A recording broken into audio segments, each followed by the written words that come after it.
Entrou em vigor ontem, por determinação do Ministério do Trabalho, as novas atualizações da norma regulamentadora 1, da NR1, que altera as responsabilidades das empresas com a saúde mental no trabalho. Segundo dados do Ministério da Previdência, somente no ano passado, mais de 500 mil trabalhadores, mais de 500 mil pessoas se afastaram do trabalho por questões de saúde mental. Sobre este assunto, a gente conversa agora aqui no nosso estúdio com o Dr. Saulo Soares, ele que é diretor clínico do Hospital Universitário da UFP, médico do trabalho e advogado também. Eu já quero desejar boas-vindas ao Dr. Saulo. Seja muito bem-vindo aqui ao Piauí Now. Obrigada por conversar com a gente de um tema que é tão sensível. E eu já inicio perguntando, doutor, o que é que mudou agora em relação à orientação para as empresas? Muito bem, Beatriz, bom dia a todos que estão nos acompanhando. Uma alteração de grande relevância a todos os trabalhadores do Brasil. A partir de agora, todas as empresas precisam prevenir os riscos psicossociais. O que são isso? Os riscos à sua saúde mental, para que você não tenha ansiedade no trabalho, não sofra depressão, não sofra burnout, não tenha um estresse crônico. Ou seja, antes só se importavam mais com a questão física. A partir de agora, todas as empresas têm que prevenir o adoecimento à saúde mental. E isso pode ser feito, doutor, de que maneira, por exemplo? O que é necessário conforme a norma? Todas as empresas deverão comprovar com programas de saúde.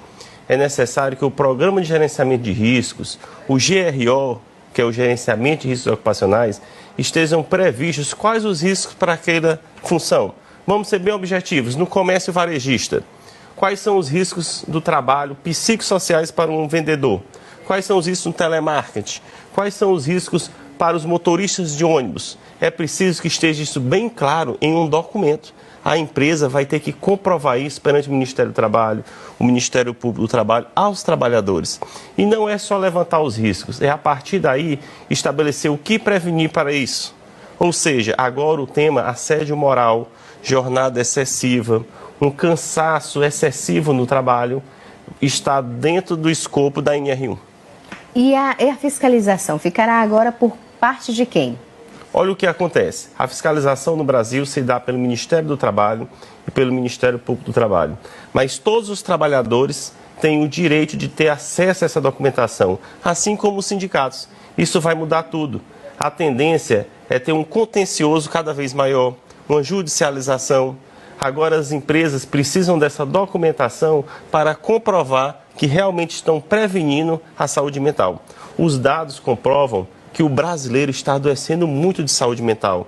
Certamente, você que está nos acompanhando, conhece alguém que já sofreu ansiedade, depressão, vai trabalhar sem vontade. Será que alguém aqui que está nos acompanhando acordou nessa manhã e está indo trabalhar sem vontade porque está sofrendo? E a empresa que você atua, seja até no serviço público, tem algum programa de prevenção de riscos psicossociais? O que ela faz para garantir qualidade de vida no trabalho? Hoje o trabalhador, Beatriz, especialmente da geração Z, ele não busca no trabalho só salário. Sim. Ele busca satisfação, ele busca propósito, qualidade de vida. E essa nova norma regulamentadora número 1 vem ao encontro disso, para que o Brasil tenha um ambiente de trabalho organizacional mais saudável. Isso já vem acontecendo em nível europeu, como o direito à desconexão, que seria o trabalhador não ser incomodado fora do seu horário de trabalho. Aqui no Brasil é considerado um ato heróico, aquela pessoa que trabalha excessivamente, que tem um desempenho acima da meta, enquanto na verdade a gente observa que ela está em um processo de adoecimento mental, algumas vezes até calada. Mas isso tudo gera um afastamento, tanto que os dados do INSS comprovam o boom, a explosão de afastamentos por saúde mental. E sabe quem paga a conta? Todo o Estado brasileiro, todos os contribuintes que vão pagar essa conta no INSS desses afastamentos. Tem até um ditadozinho popular, assim, aparentemente bobo, mas diz muita coisa, né? Quando você palpa toda obra, toda hora há uma obra a se fazer, né? E as pessoas vão ignorando esses sinais de adoecimento no trabalho. Eu estava pensando aqui, enquanto o senhor falava, sobre ambientes que são hostis. Por exemplo, a gente chega em muitas empresas, aqui na capital há grandes exemplos disso, né? Óticas, eu já vi muito, por exemplo, em que todos os atendentes passam o dia ali numa banqueta, não tem um apoio para você se encostar, não é uma cadeira confortável e as pessoas, né, os atendentes têm que ficar sempre, porque para aquilo dali sinalizar de que o empregado não pode parar, não pode descansar, tem que ficar sempre sentado, né? E aí você passar o dia naquela posição, lembro que eu cheguei numa ótica e falei assim, nossa, isso deve ser muito desconfortável, né? Aí a atendente só sinalizou com a cabeça, mas não tem a quem reclamar, né? Há algum canal, por exemplo, de uma reclamação anônima, porque a gente pensa que não, que é bobagem, mas imagina você passar uma semana inteira sentada de maneira desconfortável, sem poder ali relaxar a posição, porque você tem que ficar o tempo todo ereta. Deve ser complicado, doutor. Exatamente. São vidas que muitas vezes são desconsideradas. Veja só, com a nova norma regulamentadora número 1 em vigência, as empresas terão que ter canais de denúncias, uma ouvidoria, terá que ter questionários de saúde mental. Não é simplesmente a empresa determinar quais são os riscos. Aqui tem risco de assédio, aqui tem jornada excessiva, aqui verificamos riscos de estresse, atendimento ao público. É preciso estabelecer quais são esses riscos para cada função dentro da empresa, um inventário de risco e qual o plano de ação, treinamentos para a liderança. Os líderes das empresas têm que ter treinamento.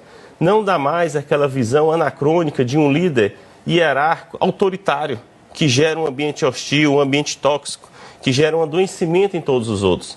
Agora, com a nova norma regulamentadora, é necessário estabelecer que isso não pode mais acontecer. E o que vai acontecer na prática?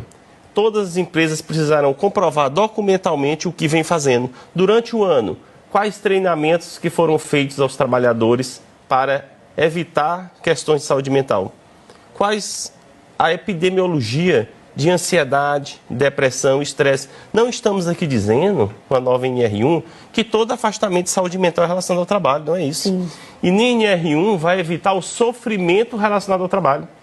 É típico do ser humano, desde sempre, a competição.